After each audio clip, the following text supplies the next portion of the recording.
you don't hold anything back, but you're kind of like one of those guys where that only happens if people are asking you questions. You don't like go out of your way to poke the bear. But about a month ago, you put out there on social media, like, hey, the first one to take a step backwards is a timid soul. Why did you decide to do that? Because I wouldn't say it was necessarily out of character for you, but it's not necessarily also something that we've come to really expect from you to kind of let your opponent, know that ahead of the fight.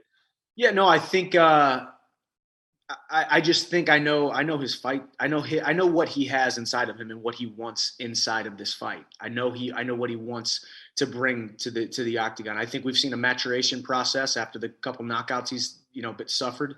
And then we saw the maturation process as he's been more of a calculated, composed, smart and sharp fighter. However, I think a lot of people think that Justin Gaethje is a lot crazier than I am, when really just because I'm maybe a little bit more buttoned up, or maybe I give a decent interview, and maybe I'm newer to the mainstream and newer to the UFC, that they think, well, this guy's crazy and this guy over here must not be, because he's got a decent haircut and he speaks a certain way. Like the things people say about me are very interesting, right? But I just think I want it to be known, like, we're going to fight fire with fire. You have met your match. Justin Gaethje, as he came into the UFC, has said numerous times, show me my equal. And I think he has seen his equal. He saw his equal in Dustin Poirier and Eddie Alvarez and Khabib.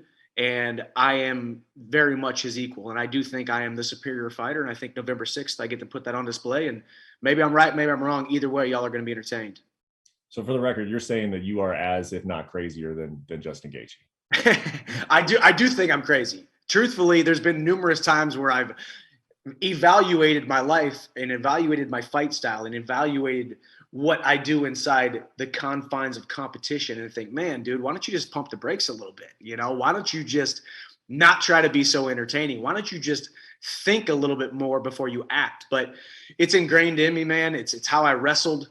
Goodness gracious, I should have been a multiple-time All-American if it weren't for making silly decisions that I go back to the corner and my coach is like, well, dude, what the heck were you thinking?